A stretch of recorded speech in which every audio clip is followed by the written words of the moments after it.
Hi friends, welcome back to channel. So today's topic is determination of financial needs of a business. This topic is a big topic, not that much big, but still मैं इस topic को आपको एक video में complete नहीं कराने वाली हूँ. I will upload 3 videos regarding this topic. ठीक है, इस टॉपिक को हम टोटल 3 वीडियोस में डिस्कस करेंगे ताकि आपको सारा कंटेंट एकदम से समझना मुश्किल ना हो. आज के वीडियो में हम बिल्कुल एक बेसिक अंडरस्टैंडिंग क्रिएट करेंगे कि इस टॉपिक में हमें करना क्या है. ठीक है, कि ये टॉपिक की बेसिक जो अंडरस्टैंडिंग है कि ये फाइनेंशियल नीड्स का determination, what we mean by this terms. ठीक है, तो वो हम बेसिक एक अंडरस्टैंडिंग क्रिएट करेंगे with the help of this video, and in the next 2 videos we will go into more depth. ठीक है, so the today's topic is determination of financial needs of business. We are going to start this topic, okay, and we will complete this topic in the upcoming next 2 videos. So first of all आपको ये पता होना चाहिए कि जो financial planning है उसका one of the major objective जो रहता है, और या फिर ये कह लीजिए कि जो सबसे पहला ऑलमोस्ट स्टेप रहता है फाइनेंशियल प्लानिंग में, वो यही रहता है कि हमें बिजनेस की फाइनेंशियल नीड्स के रिगार्डिंग एस्टिमेशन करना होता है कि एक बिजनेस को इन फ्यूचर कितने फंड्स की रिक्वायरमेंट हो सकती है. ठीक है, the proper estimation of the financial needs of a business is the main objective of financial planning. Financial planning का one of the major objective यही है कि हमें प्रॉपर एस्टिमेशन लगाना है regarding the financial needs of a business. So what we mean by proper estimation.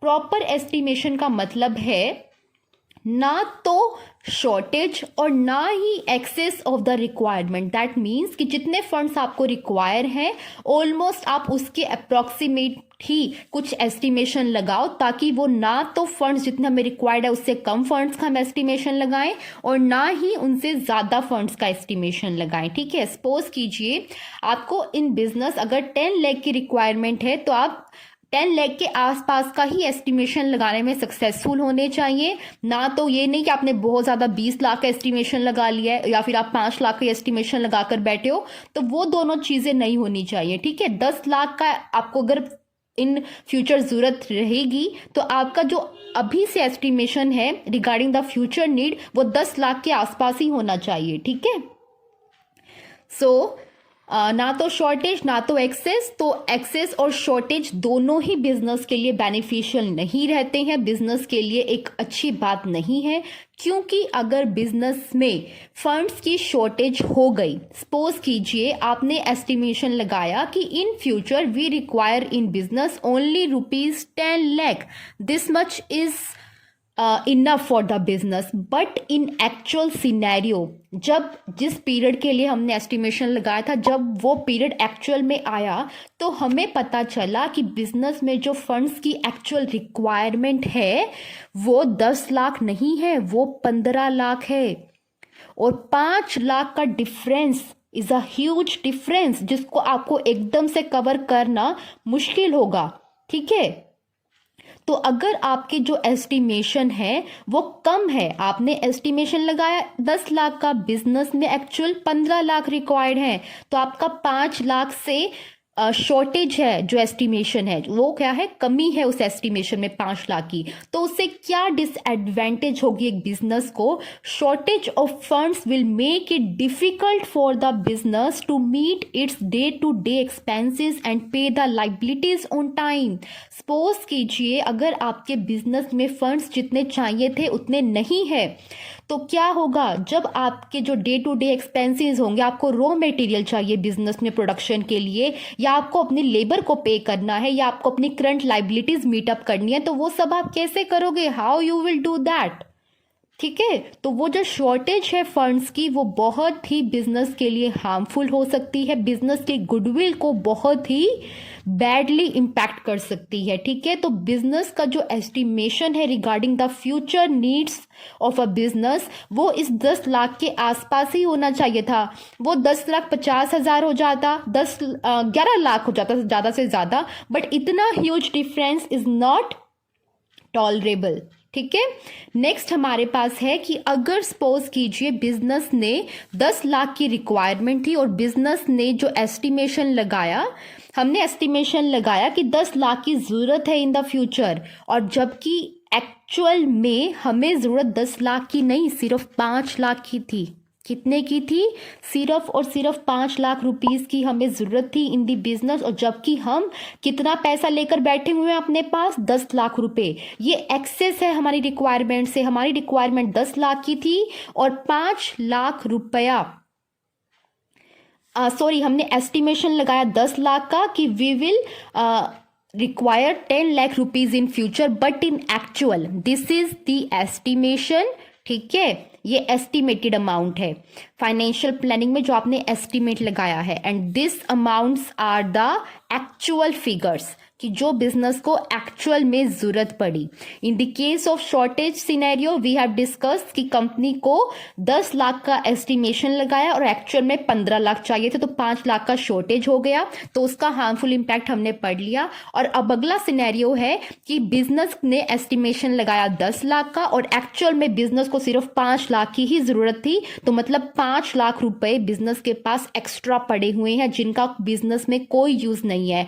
अगर वो 5 लाख रुपए जो बिजनेस में एक्स्ट्रा है अभी, अगर उसे हमने किसी और जगह पे इन्वेस्ट किया होता या उन्हें बोरो नहीं किया होता बाहर पब्लिक से या बाहर मार्केट से, तो उसका हम क्या कर सकते थे? अपनी लाइबिलिटीज को रिड्यूस कर सकते थे या उसका कोई और इन्वेस्ट कर सकते थे कहीं और जगह पे। तो इस तरह से जो एक्सेस फंड्स होते हैं वो क्या हो जाएंगे? जो 5 लाख रुपए एक्सेस है, हम 10 लाख रुपए अपने पास लेके बैठे हैं, बिजनेस में सिर्फ 5 लाख ही यूज हुआ, तो जो 5 लाख रुपया बिजनेस में एक्स्ट्रा पड़ा हुआ है, द एक्स्ट्रा मनी, इसका क्या होगा? This will remain idle in the business and reduces the profitability of business. क्योंकि अब जो 5 लाख रुपया आपने मान लीजिए बोरो किया हुआ है, इस पर आपको इंटरेस्ट तो देना ही पड़ेगा। आपने किसी का पैसा तो ले ही लिया ना एक फिक्स टाइम पीरियड के लिए, और जब आप इंटरेस्ट पे करोगे तो बिजनेस के एक्सपेंसेस इंक्रीज हो जाएंगे और बिजनेस की प्रॉफिटेबिलिटी रिड्यूस हो जाएगी। और इसी तरह कि अगर आपके फंड्स की रिक्वायरमेंट जो है आप प्रॉपरली एस्टिमेट नहीं कर पाते हो, आपने एक्सेस रिक्वायरमेंट्स जो है एस्टिमेट कर लिए, 5 लाख की जरूरत थी, 10 लाख रुपए आप लेकर बैठे हो, तो आपकी बिजनेस की प्रॉफिटेबिलिटी रिड्यूस हो जाती है। ठीक है, अगर आपकी फंड्स की आप एक्सेस रिक्वायरमेंट कर लेते हो, एक्सेस फंड्स जो है इकट्ठा कर लेते हो देन द रिक्वायरमेंट, तो उससे बिजनेस की प्रॉफिटेबिलिटी पर इफेक्ट पड़ता है। और अगर आप एस्टिमेशन जो आपकी अमाउंट है वो कम है और आपको एक्चुअल ज्यादा चाहिए बिजनेस में, ठीक है, आपको 15 लाख चाहिए था, 10 लाख ही लेकर आए हो, तो इससे बिजनेस की गुडविल पर इफेक्ट पड़ेगा। क्यों? क्योंकि बिजनेस अपने डे टू डे एक्सपेंसेस को मीटअप नहीं कर पाएगा। तो this is the basic understanding regarding this topic. इसके पीछे का कॉन्सेप्ट क्या है? Why we require to make a proper estimation regarding the financial needs of a business. ठीक है, तो ये था बेसिक अंडरस्टैंडिंग। एक और चीज जो मैं इसी वीडियो में क्लियर कर देना चाहती हूँ वो ये कि जब हम इन फाइनेंशियल नीड्स का एस्टिमेशन लगाएंगे तो इस एस्टिमेशन को हमने 2 पार्ट्स में डिवाइड करेंगे। असेसिंग द फंड्स रिक्वायरमेंट को हम क्या करेंगे? 2 पार्ट्स में डिवाइड करेंगे। पहला है फिक्स्ड कैपिटल रिक्वायरमेंट की असेसमेंट करना और दूसरा वर्किंग कैपिटल की कितनी रिक्वायरमेंट है उसको डिटरमाइन करना, उसको असेस करना, उसको एस्टिमेट करना। ठीक है, तो 2 पार्ट्स में हम डिस्कस करेंगे। तो नेक्स्ट जो वीडियो होने वाला है वो है फिक्स कैपिटल रिक्वायरमेंट को असेस करना कि इसको कैसे एस्टिमेट करें, कितनी फिक्स कैपिटल चाहिए बिजनेस में। और नेक्स्ट टू नेक्स्ट वीडियो होगा वर्किंग कैपिटल रिक्वायरमेंट के एस्टिमेशन के रिगार्डिंग। ठीक है, कि किस तरह से हम एस्टिमेट करें कि कितनी वर्किंग कैपिटल रिक्वायर है। आई होप सो गाइज आपको फिक्स कैपिटल और वर्किंग कैपिटल में डिफरेंस पता है। अगर नहीं पता है तो I am also going to clear the difference between this 2 terms in this video only. Fix capital requirements मतलब फिक्स कैपिटल कितनी चाहिए एक बिजनेस में? तो फिक्स कैपिटल का मतलब होता है the capital which is required, और you can say the funds which are required for fulfilling the long term requirements of the business. Business का लॉन्ग टर्म, बिजनेस में लॉन्ग टर्म में जो हमें जरूरत पड़ेगी, जिस पैसे की हमें लॉन्ग टर्म के लिए जरूरत पड़ेगी बिजनेस में, उस पैसे का एस्टिमेशन लगाना। ठीक है, कि कितना चाहिए वो है फिक्स कैपिटल रिक्वायरमेंट। और for the short term period, for the period of less than 1 year, हमें कितना पैसा बिजनेस में चाहिएगा for fulfilling the short term needs, वो है हमारी वर्किंग कैपिटल रिक्वायरमेंट। और you can say for the day to day running of the business कितना पैसा चाहिए बिजनेस में, वो है वर्किंग कैपिटल रिक्वायरमेंट। और for the long term running of business कितना बिजनेस में पैसा चाहिए, that is called a fix capital requirement.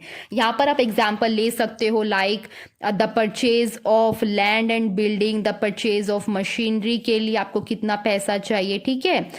तो वो सारे फंड्स रिक्वायरमेंट यहाँ पर असेस करेंगे। और वर्किंग कैपिटल में यू कैन से अपनी शॉर्ट टर्म लाइबिलिटीज को मीटअप करने के लिए, ठीक है, इन्वेंट्री के लिए कितना फंड्स आपको रिक्वायर्ड है, तो वो सब चीज़ें यहाँ पर आ जाएंगी, ठीक है।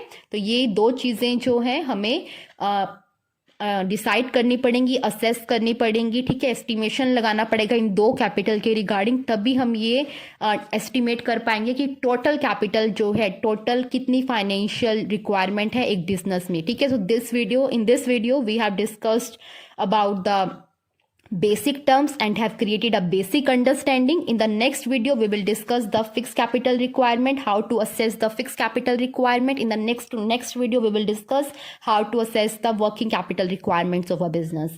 So this is all for this video. I hope so आपको एक basic जो understanding है वो create हुई होगी, ताकि next 2 videos के आप इजीली अंडरस्टैंड कर सको। And thank you very much for watching this video guys. कोई भी डाउट है ask me in the comment section, okay. And please comment to tell me that you are liking the content और not liking the content. Do the like, okay, click on the like button if you have like the content, ठीक है। और subscribe कर देना first time के लिए आए हो तो चैनल पर। Again thank you for watching the content. Bye bye.